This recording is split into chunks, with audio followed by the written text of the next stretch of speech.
Meus irmãos, eu quero tratar nessa noite com vocês acerca da vida exemplar de um cristão. Todo cristão, ele é o oposto do mundo. Malaquias, ele diz assim: então vereis outra vez a diferença entre o que serve a Deus e aquele que não serve. Todo cristão, ele foi chamado por Deus para ser a luz do mundo e para ser o sal da terra. O cristão verdadeiro, ele tem que ser completamente o oposto, o contrário do mundo. O que o mundo pode falar, o cristão não pode. O que o mundo pode ouvir, o cristão não pode. O que o mundo pode fazer, o cristão não pode. Os lugares que as pessoas do mundo podem ir, os cristãos não podem ir. As coisas que as pessoas do mundo podem assistir na televisão, os cristãos não podem.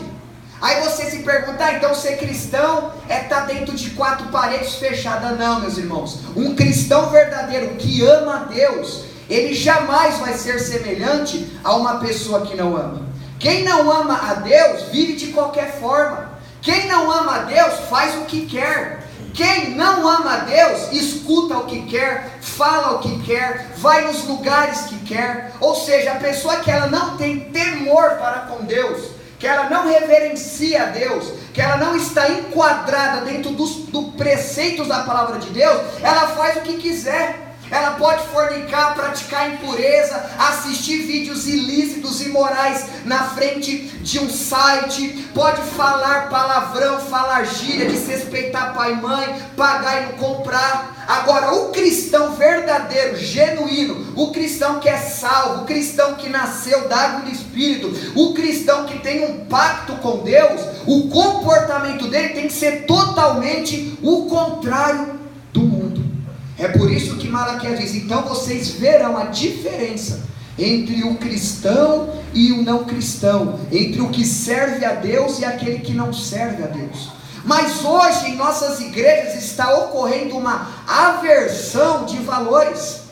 Tem cristão que está pior do que ímpios. Tem pessoas que estão dentro da igreja, estão professando fé em Cristo, estão dizendo que são seguidores em Cristo, mas estão piores do que uma pessoa que não é regenerada. Tem pessoas que não têm um compromisso com Cristo, que estão dando mais testemunho do que aqueles que dizem que são cristãos. Então nesta noite eu quero trazer uma palavra de exortação, de repreensão, mas é para o seu bem. É para o seu crescimento espiritual. Ser cristão, meus irmãos, é estar enquadrado dentro da palavra. Abrindo um parênteses, só o fato de você ter um ódio dentro de você de alguém, você já não é considerado um cristão. Sabia disso? Só o fato de você não amar a quem você está vendo, você não consegue amar a Deus. Porque quem está amando a Deus ama o próximo.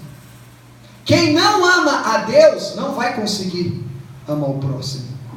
Então, trazendo de princípio essa introdução, essa epístola, uma das funções e um dos objetivos dela é colocar o cristão no trilho, é mostrar para o cristão, para os seguidores de Cristo, o comportamento que eles devem ter, é mostrar para eles qual é a ética, qual é o padrão moral que eles devem ter. Ser cristão, meus irmãos, não é professar por lábios que é. Amar a Deus não é dizer por lábios que o ama. Herdar a vida eterna não é dizer: eu vou herdar a vida eterna. Não. Jesus disse: aquele que não nascer da água e do Espírito não herdará a vida eterna. Não é qualquer pessoa que vai obter a salvação eterna. Não é qualquer pessoa que é possuidora do Espírito Santo de Deus em sua vida. O fato de você estar numa igreja, o fato de você participar de um grupo de um jovem, participar do grupo de irmã, o fato de você pregar o evangelho, o fato de você ofertar, dizimar, ouvir louvores, sentir arrepio, cantar hinos, isso não quer dizer que você é um cristão verdadeiro. Apóstolo João diz: não amemos nem por palavras e nem por língua, mas o amemos por verdade em obras. O que as igrejas estão fazendo, não todas, mas a grande maioria, é deturpando o verdadeiro evangelho. É um evangelho libertino, é um evangelho mundano, é um evangelho carnal, é um evangelho de balada gospel, é o evangelho do psy gospel, é o evangelho do sertanejo gospel, é um evangelho que, ao invés de fazer os jovens dobrarem os joelhos e se arrependerem dos seus pecados, é um evangelho que tem levado os jovens a pularem, a se alegrarem, a viverem uma vida libertina, uma vida mundana. Meus irmãos, o caminho estreito é para poucos, o caminho que nos conduz para a vida eterna é para poucos. Você acha que se você continuar vivendo essa vida mundana, você vai herdar a vida eterna? Se vestindo de forma mundana, falando de forma mundana, se comportando de maneira mundana, não tem caráter, não tem postura de cristão verdadeiro. E é isso que Pedro está tratando nessa carta. Pedro está dizendo assim: olha maridos, olha mulheres, olha servos, olha cristãos, é assim a maneira que agrada a Deus. E a pergunta vai: você tem agradado a Deus? Você tem feito a vontade de Deus? Porque vir para a igreja é fácil. Até o diabo vem para a igreja, meus irmãos. Cantar louvor e se arrepiar e chorar, qualquer um faz isso. Até uma pessoa que ouve a música do Roberto Carlos, uma música clássica, ela chora. Meus irmãos, sabe o que Deus ele requer de mim, de você? Santidade. E essa é a vontade de Deus, a vossa santificação. Hoje não é mais pregado nos púlpitos sobre a santidade. É um assunto raro, meus irmãos, de se ouvir hoje nas igrejas esse tema: santidade, santificação. Hoje o evangelho moderno prega um namoro libertino, uma vida libertina. Não, é normal você ir para a praia e colocar biquíni, é normal você ir para a praia e ficar de sungão, é normal você se reunir com os jovens, ir para um clube e as mulheres tudo seminuas, é normal. É normal para o cristão estar num bar, na roda dos escarnecedores ali, é normal. É o que o falso evangelho hoje tem pregado em muitas igrejas, meus irmãos. Eu fui numa igreja que o líder disse assim: ó, amanhã nós iremos ter aqui o cinema com pipoca, e é para os solteiros esse cinema. E o líder de uma grande igreja, ele dizia assim, ó, e no percurso do cinema, após vai ter um momento ali de vocês conversarem, você vai estar orando para ver quem é o seu escolhido. Meus irmãos, que é isso? Que evangelho é esse? Outra feita, eu estava lá na Debrais, hoje estava eu, o Hélio e o Roger. De repente chegou uma jovem perto de nós com uma roupa sensual, dizendo: oh, você sabe onde fica tal local? Aí foi perguntado para ela: mas por que? Ah, não, porque eu estou indo no sertanejo gospel. Que negócio é esse, meus irmãos? Isso não é o evangelho de Cristo. Esse evangelho porta larga, esse evangelho de facilidade, esse evangelho que o centro não é Cristo, mas o centro é o ego do homem. Isso não é evangelho, meus irmãos. Esse evangelho que é normal as mulheres andarem de shortinho, apertadinho no corpo, normal. É normal vir para a igreja mostrando as coxas, é normal o jovem andar com roupinha apertadinha no corpo mostrando os músculos. Que evangelho é esse? É normal o jovem perder tempo com coisas profanas nas redes sociais. Que evangelho é esse? Meus irmãos, o evangelho é porta estreita. O evangelho é dizer não para o pecado. O evangelho é ser o oposto do mundo. O evangelho é falar diferente do mundo, se comportar diferente do mundo, ter um caráter diferente do mundo. Agora, que evangelho light é esse? De tio, de mano, de bagulho, de parça, de brother. Jovens que não tem postura, não tem caráter, não sabe se vestir, não sabe falar. Que evangelho que é esse? Isso não é evangelho, meus irmãos. Isso pode ser chamado de tudo, menos de evangelho. O evangelho é onde existem bandas de homens musculosos, que às vezes é bem apertadinho, mostrando os músculos. O evangelho é onde o líder chega e você fala: você está namorando, você pode beijar na boca. Que evangelho que é esse? O evangelho é que o líder chega e diz assim: se as suas compulsões sexuais estiverem muito extremas, é normal você praticar um sexo solitário. Como eu já ouvi de um líder falando para mim isso. Que evangelho que é esse? Um evangelho que é a favor do adultério, é a favor do segundo, do terceiro casamento.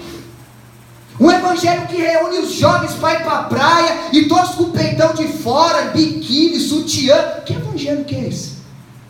Líderes que motivam o jovem para Vila Lobos e Ibirapuera, todos sensuais.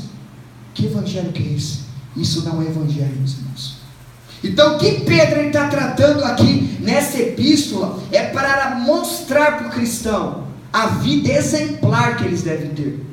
É mostrar para os cristãos que residiam naquele período, antes do século I, qual deveria ser o comportamento que eles deveriam ter, em vários âmbitos. E se a gente discorrer essa epístola, Pedro ensina como que o marido deve tratar a esposa, como a esposa deve tratar o marido, como que um trabalhador deve lidar dentro da empresa, como que um empresário deve lidar com seus funcionários. Nessa epístola ensina como o homem deve usar o seu linguajar, a sua postura, como que as mulheres devem se vestir. Então essa epístola ela nos traz isso, esses conselhos de comportamento. Porque hoje tem pessoas que eu vou evangelizar, primeira coisa que ela diz: eu vou para aquela igreja? Ou seja, a igreja de Cristo, de uns anos para cá, tem tido uma visão deturpada. Por que uma visão deturpada? Por causa de nós. Porque muitas igrejas não são mais conhecidas como a igreja poderosa de Cristo, mas é conhecido como a igreja que só pede dinheiro, a igreja mundana, a igreja carnal. Por qual motivo, meus irmãos? A igreja tem deixado de ser luz do mundo e sal da terra. Os bodes que estão no arraial de Cristo, os joios têm profanado, têm denegrido, têm manchado a imagem do evangelho. Certa feita, um jovem chegou em mim e disse assim: Gabriel, eu vim nesse culto para ouvir a voz de Deus e parece que eu estou no mundo. E esse jovem que chegou e falou isso para mim, ele é um jovem que estava em fraqueza espiritual. E eu estava numa igreja no culto de sábado, onde tem balada gospel. E ele chegou triste assim, me falou: Gabriel, eu vim para a igreja para ouvir a voz de Deus, e olha isso daqui. Essa é a situação da igreja. É igrejas que querem utilizar o entretenimento, eles querem utilizar o mundo, eles querem pegar o mundo, trazer para dentro da igreja, para atrair as pessoas do mundo. Mas como ele que esteve pregando aqui, alguns dias atrás, que o poder do evangelho, a infabilidade do evangelho, a veracidade do evangelho é necessário para atrair almas. Jesus nunca precisou utilizar nenhum método, os apóstolos nunca precisaram utilizar nenhum método para atrair as almas a Cristo, porque o evangelho é suficiente, a mensagem da cruz é suficiente para atrair as almas a Cristo, meus irmãos. Se o que motiva uma pessoa a ir a Cristo não é o próprio Cristo, essa pessoa nunca foi a Cristo. O que te motiva a ir para a igreja? Foi Cristo? Ou foi algum entretenimento? Então eu quero sair da introdução e quero entrar no ponto 1. Observe na sua Bíblia no versículo 8. Pedro diz assim, ó: finalmente, sede todos de igual ânimo. Até aí. O primeiro ponto dessa mensagem, meus irmãos, que Pedro está tratando aqui, é sobre o relacionamento que os cristãos têm que ter. A prova do nosso amor para com Deus será a prova do nosso amor para com o próximo. Ou seja, quanto mais nós amamos o nosso próximo, quanto mais nós amamos a Deus, mais nós iremos amar o nosso próximo. Quanto menos nós amamos a Deus, menos nós amaremos o nosso próximo. Quando estamos amando a Deus, isso vai refletir no amor para com o próximo. Se eu tenho dificuldade de amar o meu próximo, porque existem algumas características dele que não me agradam, e isso me faz desprezar o meu próximo, é porque a minha comunhão com Deus está o quê? Comprometida. Então a evidência que vai provar que você ama o seu próximo, independente do que ele faz. Porque quando a Bíblia diz para a gente amar o nosso próximo, não é para amar o próximo somente aquele que te faz o bem. Mas a Bíblia nos ensina a amar o próximo, aquele que te faz mal, aquele que te calunia, aquele que te difama, aquele que te julga. Esse é o amor verdadeiro. O que Deus ele viu em nós para ter nos amado? Nada, mas mesmo assim ele nos amou. E por que você quer ver qualidade do seu próximo para amar ele? Então o primeiro ponto, a unidade de pensamento, é o que Pedro está tratando aqui. Ele diz: finalmente, sede de igual ânimo. A palavra aqui finalmente não significa que Pedro ele está concluindo essa mensagem. Portanto, a palavra aqui finalmente neste ponto aqui, em resumo, significa uma conclusão. Então pode estar dizendo assim, olha, finalmente, ele está dizendo assim, olha, eu vou concluir. Ele vai concluir o quê? Que todos vocês sejam o quê? De igual ânimo. E a palavra igual ânimo vem do grego, que significa assim, ó, homofrones. E homofrone traz a ideia básica de unanimidade. Então Pedro está dizendo assim, olha, a igreja de Cristo, eles devem andar em união. A igreja de Cristo, eles têm que andar o quê? Em amor. Eles têm que andar em quê? Em concordância mútua. É o que ele está dizendo assim, olha, finalmente, ele está dizendo assim, olha, eu estou concluindo a minha fala, eu estou concluindo qual deve ser o padrão, qual deve ser o perfil, qual deve ser o comportamento dos cristãos. Ele disse, olha, sede todos, ele está dizendo assim, olha, sede todos vocês o quê? De igual ânimo. Por que nós devemos ser todos de igual ânimo?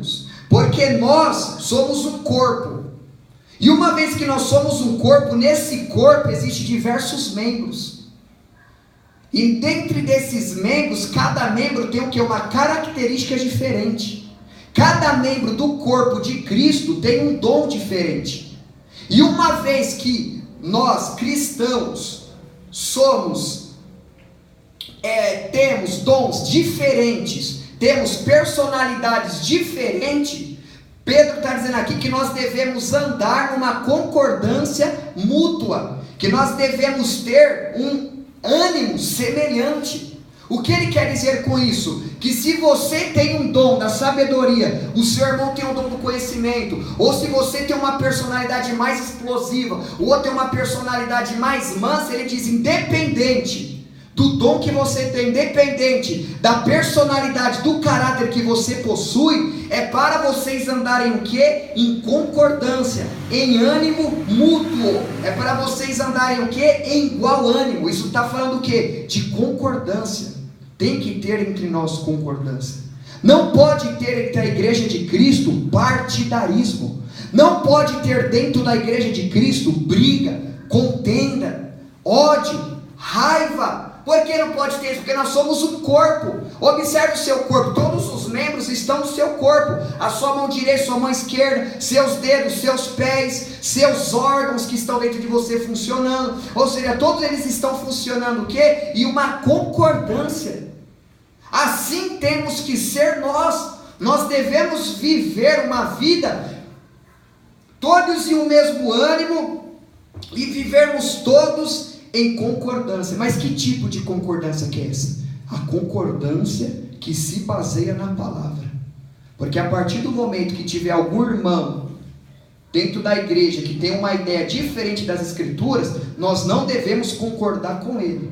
Nós devemos andar em concordância, tendo como base, tendo como fundamento o quê? A santa palavra de Deus. Então é isso que ele começa dizendo aqui, ó, finalmente, sede todos de igual ânimo. Aí ele vai, e seja o quê? Compadecidos. E observe, meus irmãos, que em toda a Bíblia Sagrada, os apóstolos, Jesus Cristo, sempre ensinou os seus discípulos a andarem em unidade. A igreja, meus irmãos, ela não foi chamada para viver em divisão. Por mais que exista várias igrejas, igrejas batista, presbiteriana, igreja pentecostal, Assembleia de Deus, todos nós temos que ter um mesmo pensamento. No Evangelho de Cristo não existe o relativismo. Eu penso de uma forma e você pensa de outra. Não, todos nós devemos estar entrelaçados, nós devemos estar enquadrados, não dentro do que tal igreja pensa, mas o que Deus pensa. Porque existem diversos tipos de igreja. Porque tem igrejas que querem criar suas próprias doutrinas, querem criar a sua própria linha de pensamento. E isso diante da fé cristã é errada, meus irmãos. Existe somente uma verdade no cristianismo. E que verdade é essa? Jesus Cristo de Nazaré. O que é pecado para mim é pecado para você. O que é pecado para você tem que ser pecado para mim, porque é pecado para Deus. Então é isso que ele quer dizer: olha, finalmente sede todos de igual ânimo, ande todos vocês em concordâncias. E Jesus, ele orou pela unidade da igreja. Abram todos lá em João capítulo 17, versículo 21. Abram lá João, mas deixa aberto ainda nesse texto que a gente vai discorrer ele. João capítulo 17, versículo 21.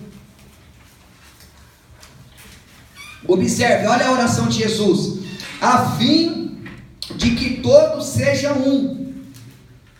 Observa, a fim de que todos sejam um. E como és tu, ó Pai, em mim, e eu em ti, também sejam eles em nós, para que o mundo creia que tu me enviaste.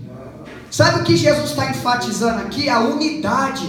Jesus está dizendo assim: olha, Pai, assim como nós somos um, que a igreja também seja uma. Jesus, ele está orando aqui para que a igreja tenha o quê? União. Para que a igreja tenha o quê? Unidade, meus irmãos. Para que a igreja tenha o quê? Concordância. E Jesus, ele salienta ainda dizendo: para que o mundo veja, para que o mundo, eles contemple a união da igreja e glorifique ao Pai que está no céu. Então, o cristianismo, meus irmãos, prega a unidade, prega a comunhão, prega o amor, prega nós carregarmos a carga um do outro, e todos nós estamos em defeito, em falha acerca disso.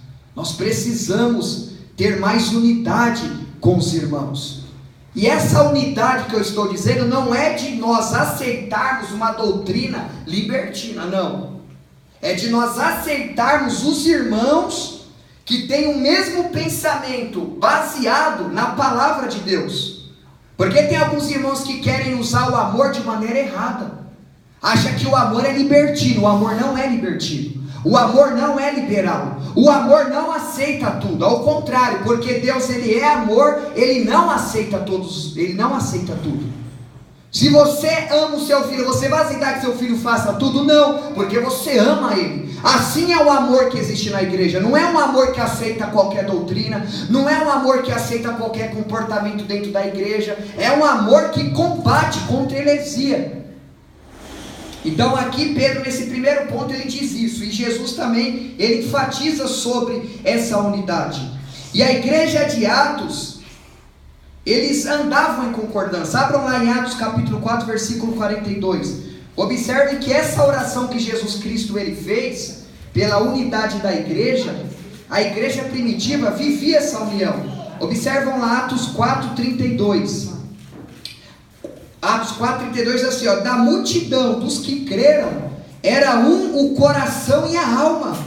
Ó, e ninguém considerava exclusivamente sua nenhuma das coisas que possuía, tudo porém lhes era em comum. Ou seja, havia unidade na igreja primitiva. Não havia na igreja primitiva partidarismo como existe no mundo. No mundo existe partidarismo. No mundo existe combate de superioridade. O exemplo, o irmão está com uma roupa melhor, ele já é altivo, ele já quer se contrapor contra o próximo. No mundo há essa disputa de quem é maior, de quem pega mais mulheres, de quem canta mais, de quem tem um relógio mais caro, a roupa mais cara, de quem chega na balada, no baile funk, trazendo mais impacto. Agora no evangelho isso é errado. No evangelho ninguém é maior do que ninguém. No evangelho não existe quem prega melhor do que ninguém.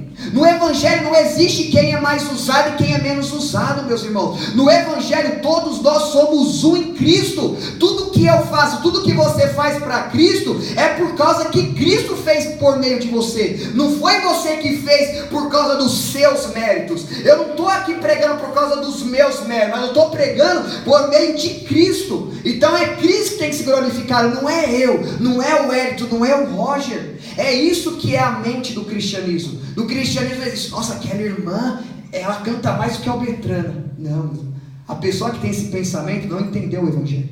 Ah, o Hélito prega melhor do que o Gabriel prega melhor do que o Hélito. Não existe isso no Evangelho. Deus, ele não enxerga o Evangelho dessa forma. Todos nós somos um em Cristo. E foi isso que Cristo, ele orou, dizendo: Pai, que ele seja um como nós. Ou seja, Jesus não é maior do que Deus, e nem Deus é maior do que Jesus. E nem o Espírito Santo é melhor do que Deus, e nem Jesus é maior que o Espírito, maior que o Espírito Santo. Os três são um em essência. Assim é a igreja. A igreja é uma em essência, meus irmãos. Então é isso que ele está dizendo. Finalmente, irmãos, que sede todos de igual ânimo, que sejam todos iguais, que sejam todos vocês em comunhão. Então Pedro, porém, ele quer que os cristãos sejam governados pela mente de Cristo, de modo que as diferenças não dividam, mas enriqueçam a igreja. Não pode ter dentro da igreja um desprezo por diferença. Como assim um desprezo por diferença? Por exemplo, tem certas igrejas que não utilizam instrumentos, tem outras igrejas que utilizam instrumentos. Tem certas igrejas que o perfil do pregador é pregar com mais fervor, é pregar de maneira mais gritante, com maior veemência. Tem outras igrejas que a forma do pregador pregar é como se estivesse conversando com você. E nós não podemos utilizar dessas diferenças para criar um partidarismo. Nós só temos que criar um partidarismo com a heresia. Uma igreja que prega heresia, que tem no culto heresia, aí sim nós não podemos ter unidade, nós não podemos aceitar. Agora, existe sim diferença entre o cristianismo. Todavia, essa diferença, ela não fere o princípio da palavra. Existe o princípio da fé, e todos os cristãos que estão nesse princípio, vai ter diferença neles? Irá ter. Mas a partir do momento que essa diferença se torna uma diferença libertina, uma diferença que fere a palavra de Deus, uma diferença que agrega no culto o mundanismo, aí nós não podemos adotar isso para nós. É isso que nós temos que entender. Quando o apóstolo Paulo, o apóstolo Pedro, ele escreve essa igreja, existia ali gentios, existia ali judeus convertidos, bárbaros, gregos, e cada um tinha uma cultura. Ou seja, não é pecado você ter uma cultura. O que eu digo de cultura? Por exemplo, você é uma pessoa que não gosta de se vestir social, mas você se veste com uma outra vestimenta que não é libertina, eu tenho que aceitar. Porque isso daqui não define o caráter na totalidade de um cristão. Isso faz parte do caráter do cristão, mas não define ele na totalidade. Então nós não podemos fazer diferença, julgamentos, desprezo por irmãos na fé, que tem como base a palavra, mas que todavia tem algumas diferenças, a gente desprezar essas diferenças. Isso é a gente viver em comunhão com outros irmãos. Igual tem igrejas que é exclusivista, proíbe os membros de outra igreja. Está errado. Nós proibimos como líderes você ir numa igreja libertina, e por mormonismo, testemunho de Jeová, que eles são seitas, heresias. Nós iremos proibir vocês de irem em cultos de cultura afro, onde os demônios são invocados. Aí sim. Mas nós cristãos, por mais que a nossa igreja tenha esse perfil, não é errado você ir numa igreja pentecostal cultuar a Deus, numa igreja tradicional, numa igreja ortodoxa. Há diferenças nessas igrejas, mas eles têm como princípio, como base, o que é a palavra. Mas a partir do momento que a diferença deles fere a palavra, aí você pega se você estiver junto. Então é isso que nós temos que entender. No cristianismo há diferenças, e nós não podemos utilizar dessas diferenças para nos dividir, mas ao contrário, para nós se enriquecermos. Quem está entendendo, diga amém. Amém. Bem, agora vamos para o próximo ponto dessa mensagem. E observe, eles finalmente sejam todos de igual ânimo, compadecidos. Então Pedro está dizendo assim: olha, vocês cristãos têm que ser compadecidos. O que é ser compadecido, meus irmãos? Compadecido é a gente ver a vida com os olhos do outro e sentir as dores do outro latejando debaixo da nossa própria pele. O que é a gente se compadecer do próximo? É mais do que a gente estar, meus irmãos, do lado de alguém, é nós estarmos dentro de alguém. O que é compadecer? É você ver o seu irmão e não somente ficar com pena dele, mas é você se colocar no lugar dele. É você ver aquele irmão que está fraco na fé, triste, não é ficar julgando, mas é você se colocar no lugar dele, é você se colocar no contexto de vida dele. É isso que significa carregar a carga um do outro. E é isso que Pedro está dizendo assim: olha, vocês cristãos têm que ser compadecidos. Vocês têm que se colocar no lugar do seu irmão. Você tem que sentir a dor do seu irmão. Você tem que se alegrar com o seu irmão, chorar com o seu irmão. Isso traz a ideia do quê? De unidade, diferente do mundo. O mundo não é assim. O mundo ensina a vingança, o ódio, a maldade. Muitas das vezes as pessoas vê alguma pessoa no mundão que furtou uma biqueira. Na mente do mundo é o quê? Vamos lixar até a morte. Mas por trás disso há um dependente químico. Por trás disso há uma pessoa que está dominada por demônios e pelo pecado. Então não há uma misericórdia no crime, no mundo, não há misericórdia. Se alguém é pego furtando e as pessoas pegam, é martírio, mata na hora, espancado. Ou seja, no mundo as pessoas não se colocam no lugar do outro. De a pessoa pensou: esse cara ele roubou, ele errou, ele merece ser preso, merece, mas é uma vida, é uma alma que merece ser perdoada, que merece a segunda chance. A igreja, meus irmãos, é diferente do mundo. A igreja, quando alguém peca, nós não podemos olhar com olhar julgador, excomungar a pessoa, como tem igrejas que até excomunga a pessoa da eclésia. Ao contrário, Pedro está dizendo: olha, vocês têm que ser compadecidos. Pedro está dizendo assim: olha, se eu, Gabriel, pequei, o Otávio, que não pecou, ele tem que se colocar no meu lugar. É isso que tem que ter em nosso meio. Como diz em Romanos 12:15, não precisa abrir, diz assim, ó: a nós nos alegrar com os que se alegram, e a chorarmos com os que choram. 1 Coríntios 12:23 diz: de maneira que se um membro sofre, todos sofrem com ele, e se um deles é honrado, com ele todos se regozijam. É isso que tem que ter dentro de nós, a gente se regozijar com o sucesso do nosso próximo, da gente se alegrar de o irmão estar crescendo espiritualmente, de o irmão ter recebido alguma bênção, de ter recebido alguma vitória. Mas no mundo é diferente, no mundo tem inveja. Ou seja, a pessoa vê que o irmão conquistou um carro, conquistou uma casa, comprou umas roupas, com esforço do suor, vem inveja, vem o orgulho. Mas na igreja é diferente. Paulo está dizendo assim: olha, você vai se regozijar, você vai se alegrar com o sucesso do seu irmão. Seu irmão conseguiu comprar algo e você não conseguiu, não fique com ciúmes, com inveja não. Chega nele, ó, glória a Deus por essa conquista. Você vê que seu irmão está crescendo na graça, no conhecimento, está fazendo a obra dele, não fica com inveja com o seu, mas se alegra. É isso que é cristianismo, é isso que é unidade, é comunhão. Não é partidarismo, superioridade, pelo fato de o irmão ser mais usado por Deus do que outro, você ficar com inveja, com ciúmes. Se muitas das vezes você não é usado por Deus, a culpa não está em Deus, a culpa está em você, de não se encher do Espírito Santo, de não buscar Ele com maior intensidade. Aí quem está buscando com maior intensidade, que está sendo um instrumento poderoso na mão de Deus, o próximo olha e fica com inveja, com ciúmes. Isso não pode ter no cristianismo. Mas tem que ter em nós o que? A gente tem que se compadecer. Nós temos que se colocar no lugar do nosso irmão. Ou seja, o irmão que está crescendo espiritualmente, você não está, você se coloca no lugar dele, você vai sentir alegria, glória a Deus. Eu sei que tudo isso que Deus está manifestando na sua vida é por intermédio de muita busca, oração, e Deus por meio de Cristo está te concedendo essa graça. Não pode ter, meus irmãos, no cristianismo, partidarismo, briga, combate, inveja, ciúmes, mas se alegra com quem está crescendo, se alegra com quem está desenvolvendo na fé. Agora observe o próximo ponto: compadecidos e o que? Fraternalmente amigos. A expressão fraternalmente amigos no grego é uma palavra que significa Filadélfia, que significa amor entre os irmãos. Ou seja, o cristianismo é baseado no amor. Aonde não há amor, não há cristianismo. Então ele está dizendo assim: olha, que haja entre vocês uma fraternidade, que haja entre os irmãos em Cristo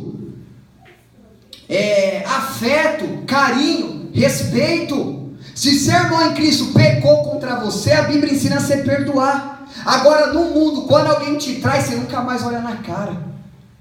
No mundo, quando alguém te trai, te faz mal, é capaz de você até matar a pessoa, ou você projetar algum meio para prejudicar aquela pessoa, mas no evangelho é diferente. Se algum irmão em Cristo, ele te traiu por alguma fraqueza, ele fez alguma coisa de errado contra você, que te prejudicou, a Bíblia te ensina a você perdoar ele, ensina você a amar a ele. Não existe essa dentro da igreja, não, eu perdoo, mas eu não quero olhar mais para ele. Eu perdoo, mas não quero mais passar perto dele. Então você não perdoou, então. Você não perdoou. William MacDonald, ele diz corretamente que o verdadeiro amor não se origina necessariamente das nossas emoções, mas da vontade. Não consiste naquilo que sentimos, mas naquilo que fazemos. Não prova pelo sentimento, mas pela ação. Não se mostra por palavras doces, mas por ações nobres e obras abnegadas. Então é isso que tem que ter no cristianismo: fraternidade, amizade. E não é uma amizade só pela pessoa ter te feito bem. Cristo nos ensina a amar se a pessoa te fez mal. A pessoa falou mal de você, te caluniou, é para você continuar amando. Se você não está continuando amando, é porque a sua comunhão com Deus está comprometida. Porque para pensar o que você já fez para Deus, Ele continua nos amando ainda, por meio de Cristo. E a Bíblia diz que o amor de Deus foi derramar em nossos corações. Então nós amamos o próximo, não pelas nossas emoções falsificadas, mas pelo amor que Deus nos perdoa. Ele nos faz também perdoar a pessoa que nos fez mal. Ou seja, Deus nos perdoou, nós não merecendo. Então nós também devemos perdoar o próximo, por mais que ele não mereça. Igual teve um cidadão que ele difamou a minha imagem nas redes sociais. Ele inventou uma mentira e expôs nas redes sociais. E um monte de pessoas me disseram: ei, Gabriel, o que é isso daí? Não sei o que. A minha velha natureza, sabe o que eu gostaria de fazer? Agredir ele, o meu velho homem, e nunca mais olhar para ele. Sabe o que Deus fez? Me ensinou a perdoar. Perdoei, abracei e disse: esquece isso. Mas eu não perdoei ele pelos meus méritos. Cristo, que me perdoou se eu merecer, me ensinou também a perdoar ele se ele merecer. Próximo ponto: fraternalmente amigos. E o próximo ponto é o que? Misericordiosos. Ou seja, a misericórdia é inclinar o coração diante da miséria de outra pessoa, mesmo quando ela é desprovida de qualquer merecimento. Então o que é misericórdia, Mateus? É alguém chegar, xingar sua mãe, quebrar seu carro, te caluniar, inventar mentiras sobre você, e você ainda perdoar essa pessoa. Isso é ser misericórdia. Mas para o mundo isso, Emerson, é ser bobo. Para o mundo, bateu numa face, bate na outra. Mas no evangelho Jesus ensina diferente. Alguém te feriu uma face, dê a outra. Aí o mundo diz: então você é bobo. Meus irmãos, o evangelho tem essa: não leve desaforo para casa. O evangelho manda você levar. E você orar por essa pessoa. Mas ele me amaldiçoou, ele falou mal de mim. Jesus diz: faça o bem para ele, abençoe ele. Ele criou um monte de coisa contra você, você vai criar um monte de coisa para perdoar e falar bem dele. Difícil, né? Isso é evangelho. Isso é evangelho. Não, mas o Beltrano falou isso para mim, não tem como eu levar isso para casa. Não, eu vou criar alguma coisa para mostrar para ele que eu estou certo. Não, você não entendeu o evangelho ainda. Você não entendeu. O evangelho diz, Pedro está dizendo: seja misericordioso. O que é misericórdia? Misericórdia é você fazer a uma outra pessoa aquilo que ela não merece.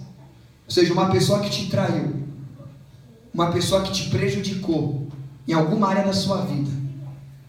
A sua natureza pecaminosa vai querer se vingar, ou a sua natureza vai desejar a derrota daquela pessoa, a queda daquela pessoa. Mas a Bíblia diz para nós sermos o que? Misericordioso. Ou seja, você vai relevar aquilo, você vai ignorar aquela questão. Aí você pode pensar: então o evangelho nos ensina a ser bobo. Não, ensina você a evitar a contenda, a você evitar a discussão, a você evitar atrito, a você viver em paz. Aí o irmão vai lá, fala A, você fala B, ele fala C, fala D. Quando vai ver, tá briga, rancor, amargura na mente. Aí quando você vê aquela pessoa, vem aquele pensamento ruim na sua mente. Se você tivesse relevado, mas você quis usar da sua força para mostrar que você estava certo. Aí fica aquele pesar, aquele pensamento na mente. E uma vez que você não está em paz com o próximo, você não está em paz com Deus. Próximo ponto: misericordiosos e humildes.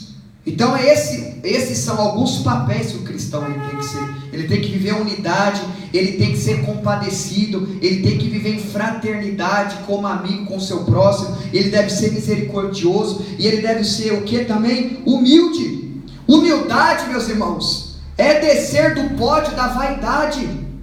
Humildade é honrar o irmão considerando-o superior a si mesmo. Como a Bíblia diz, para a gente considerar o nosso próximo superior a nós. Ou seja, Jesus, quando estava na terra, ele era superior a todos, mas o que ele fez? Ele lavou os pés dos discípulos. Isso para os discípulos era humilhante. Mas como? Mestre, o Cristo lavando o meu pé? Não, mestre, não, mestre, de forma alguma. O Senhor é Deus, o Senhor tem que estar no pódio, o Senhor tem que estar na cadeira sentado, e todo mundo estender um tapete vermelho para o Senhor pisar. O que Jesus fez? Humildade. Ou seja, Jesus desceu do pódio da vaidade. Assim é cristianismo, meus irmãos. É humildade. Ninguém é maior do que ninguém. Todos nós somos um em Cristo. E Cristo deixou esse exemplo de humildade. O apóstolo Paulo também escreve que não pense de si mesmo alguém além do que convém.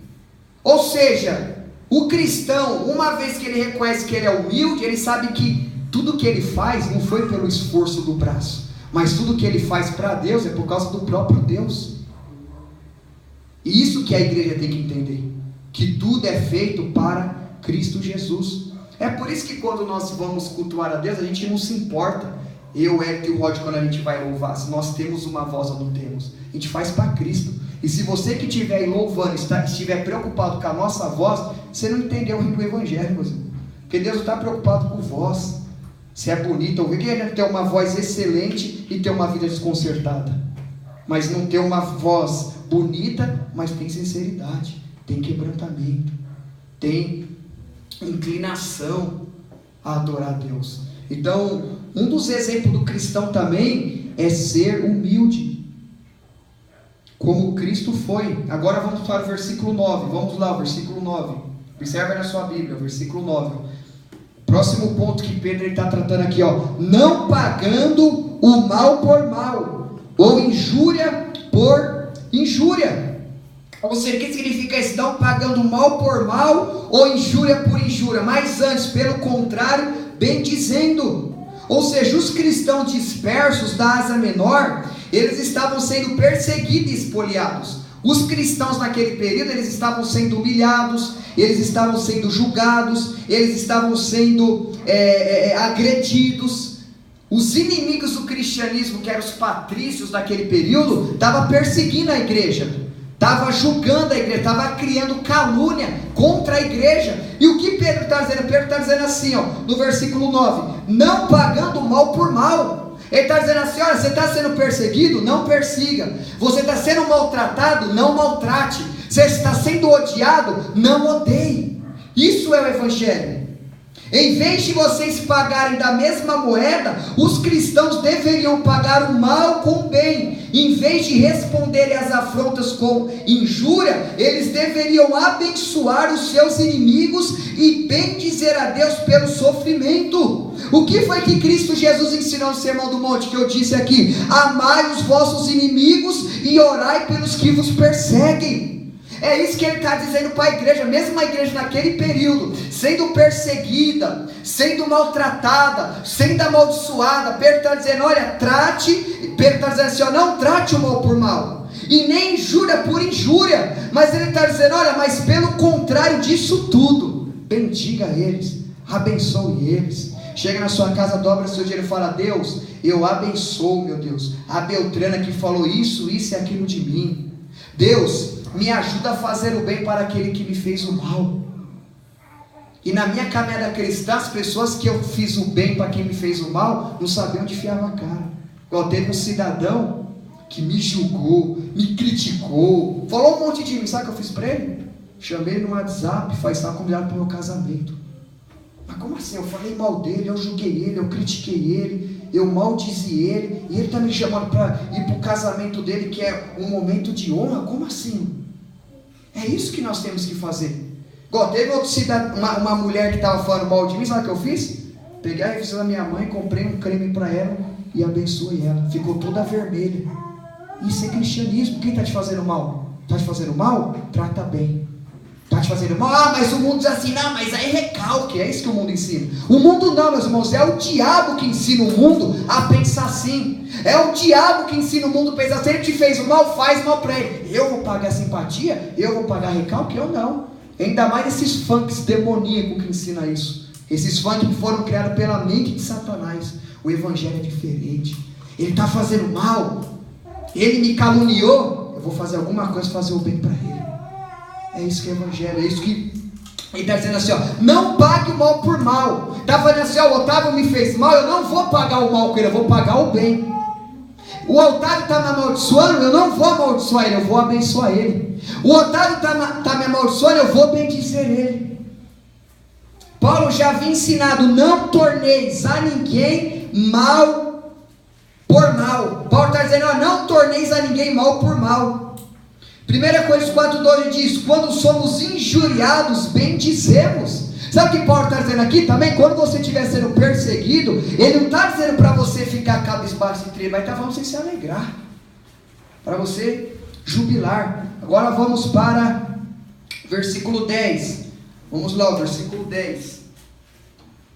Versículo 10 diz assim, ó: pois quem quer amar a vida e ver os dias felizes, preste atenção, ó, pois quem quer amar a vida e ver os seus dias felizes, refreie a língua do mal e evite que os seus lábios falem dolosamente.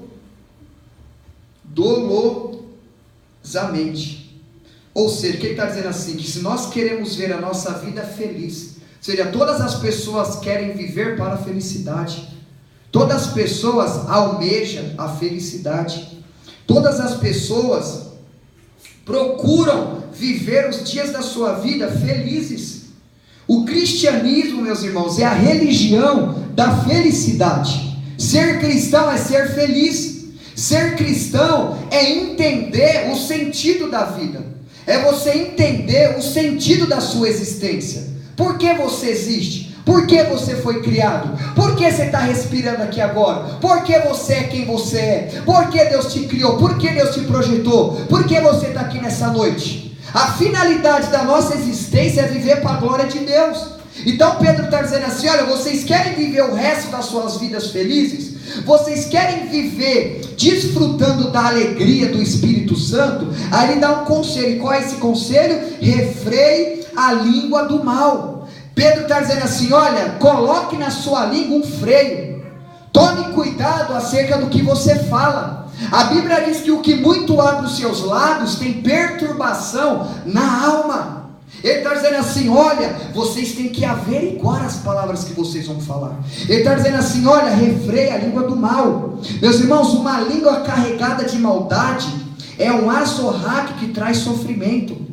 Pessoas que abrem muitos lábios acabam trazendo contenda, divisão, separação. Pessoas que abrem a boca para falar no momento errado acabam trazendo uma avalanche de complicações para ela. Então Pedro está dizendo: olha, refreia a língua do mal. Não abre os lábios para fofocar. Não abre os lábios para falar mal. Não abre os lábios para criar atrito, divisão, contenda, maldade. Não abre os lábios para colocarem duas pessoas uma contra a outra. Porque tem pessoas que fazem isso. Abrem os lábios para falar mal e para criarem divisão entre duas pessoas. O salmista diz assim, ó: põe guarda, Senhor, a minha boca e vigia a porta dos meus lábios. Mas Tiago diz assim, ó: a dificuldade que o homem tem para refrear sua língua. E Tiago diz assim, ó: os homens têm poder para dominar os animais, para dominar uma baleia, mas dificilmente o homem conseguirá dominar o pequeno membro que existe no seu corpo, se chamado língua. Que Deus nos ajude, meus irmãos, a refrear nossa língua. Que Deus nos dê sabedoria para falarmos no tempo certo, para falarmos no momento oportuno. A Bíblia diz: o quão bom é o homem que lança a palavra no momento certo. Que nós podemos, todos nós falhamos em palavras. Tiago diz: todos nós falhamos, todos nós pecamos em palavras. Mas vamos pedir para que o Espírito de Deus, Ele coloca nos nossos lábios vigias. Como assim vigias? Naquele período, para você entrar dentro de um castelo, de um império, tinha os vigias. Não era qualquer um que entrava. Assim temos que colocar nos nossos lábios. Nem sempre, quando você tem razão numa situação, é para você falar. Vai ter momentos que você vai ter toda a razão do mundo para falar, mas não é o tempo certo, não é o momento oportuno para falar aquilo.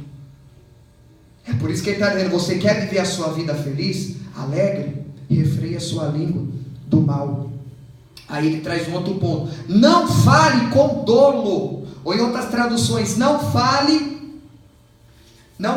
dolosamente. O que significa essa palavra dolo? Falar dolosamente é esconder atrás das palavras macias uma intenção implacável. Ou seja, Pedro está dizendo assim: não seja hipócrita, não fale de maneira, não fale com dolo. Ele está dizendo assim, não fale palavras amorosas, mas dentro o sentimento daquelas palavras não corresponde ao que você está falando. Ele está falando aqui contra a hipocrisia. É dizer uma coisa e sentir outra. É você estar falando uma coisa para o seu irmão, mas dentro de você não é aquilo que você está falando. É hipocrisia, é mentira. Você está batendo a mão nas costas, mas dentro de você está com a faca. Você está elogiando, mas dentro há um ciúmes, há uma inveja, há uma maldade contra o próximo. E Pedro está dizendo isso, para que nós não fale com dolo. O que é falar com dolo, meus irmãos? É bajular com a língua na frente e depois apunhalar traiçoeiramente por trás. É diante do Otávio. Eu falei: Otávio, você é homem de Deus. Mas chegar nós e falar: Otávio, é isso, é aquilo, é isso. É pecado isso, meus irmãos. É por isso que tem pessoas que têm uma visão crítica de mim, por eu ser transparente. Por que ser transparente? Porque o que é para mim falar para você, eu vou falar. Eu não vou esconder.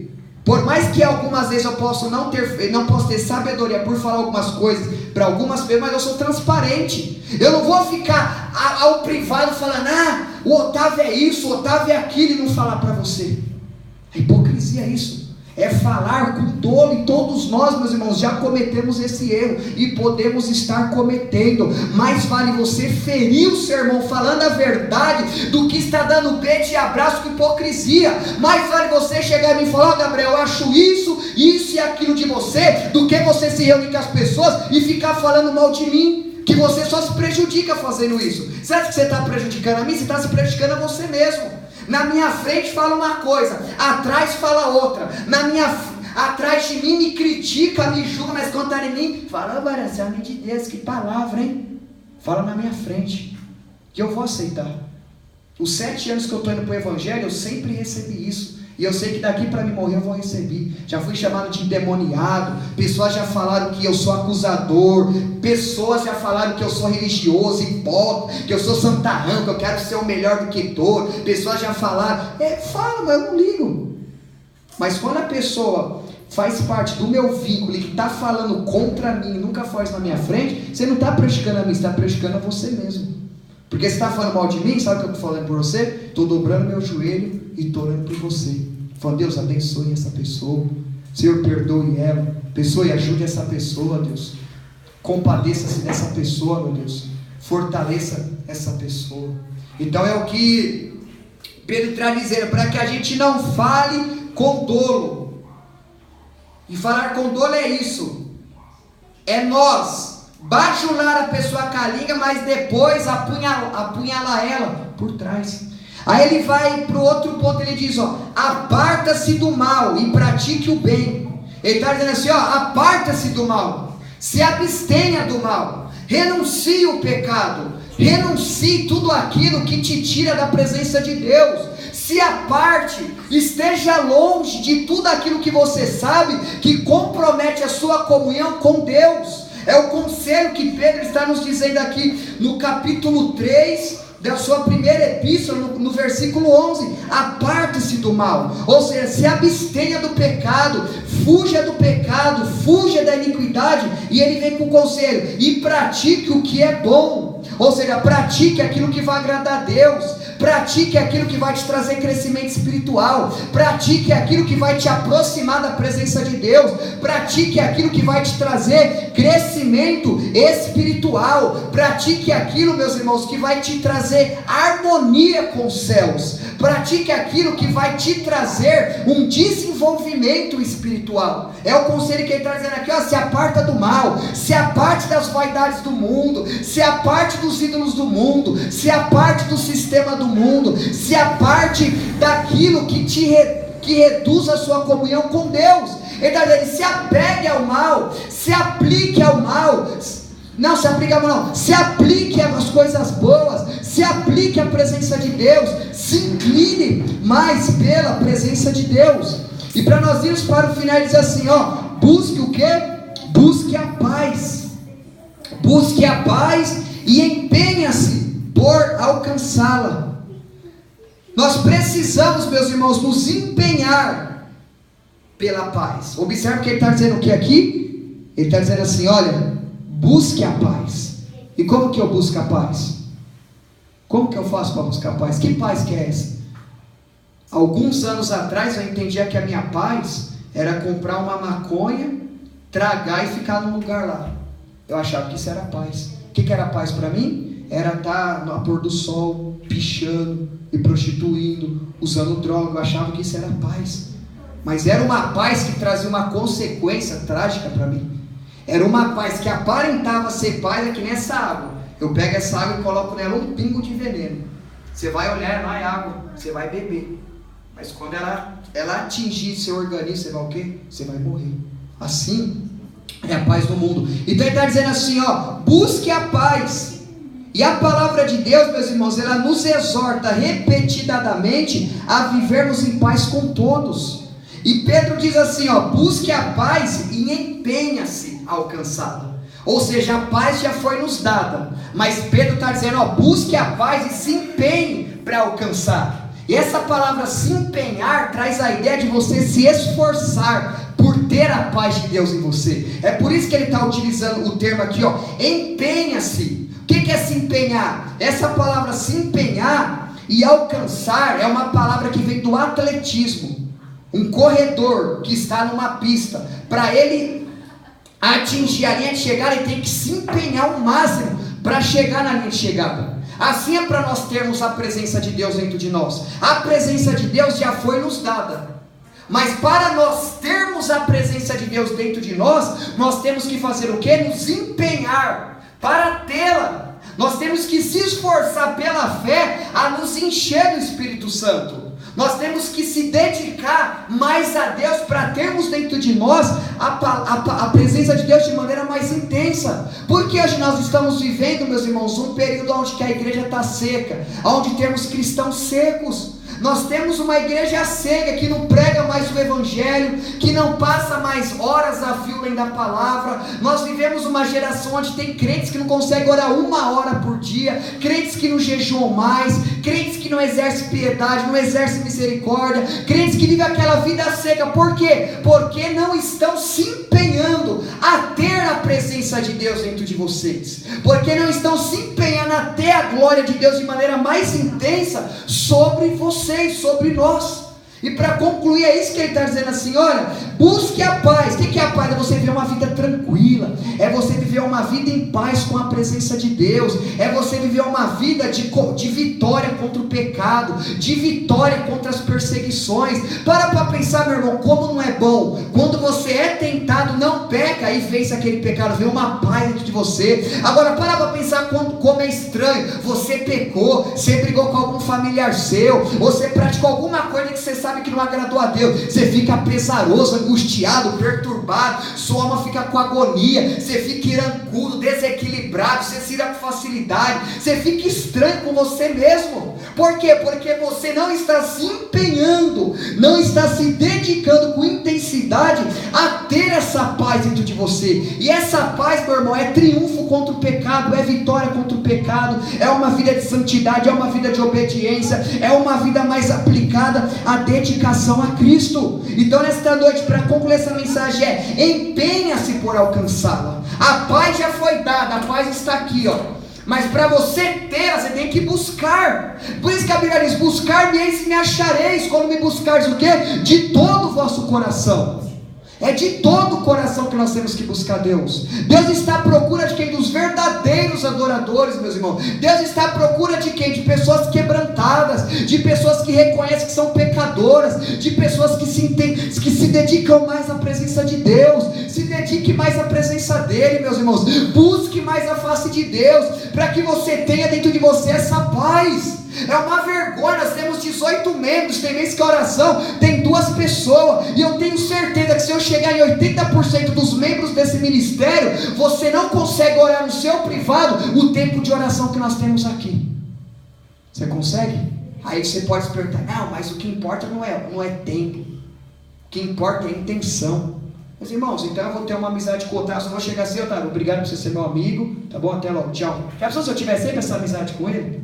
Não é algo estranho? Não seria estranho vocês que são casados?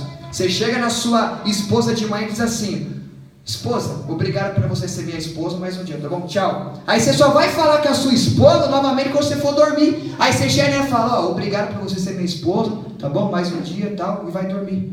Não é algo estranho? Meus irmãos, por que eu dei esse exemplo?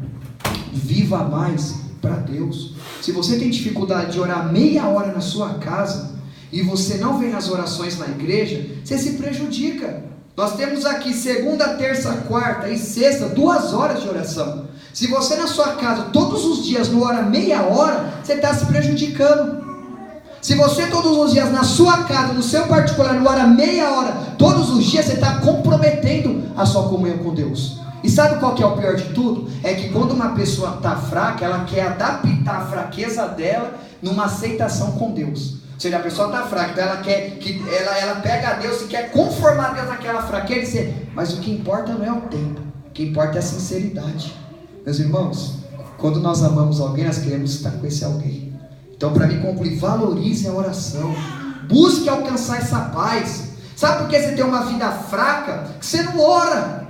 Sabe que você não consegue se firmar com Cristo? Você não ora. Ora mais, vai para as florestas, vai mais para os cultos de oração, se tranca mais no seu quarto, no seu banheiro, e fique ali, a sós com Deus. Todos os avivalistas da história, meus irmãos, foram homens de oração. Todas as mulheres usadas por Deus, que foram boas donas de casa, boas educadoras, influências para a sociedade, eram mulheres de oração. Amém? Vamos se colocar de pé, amém, meus irmãos?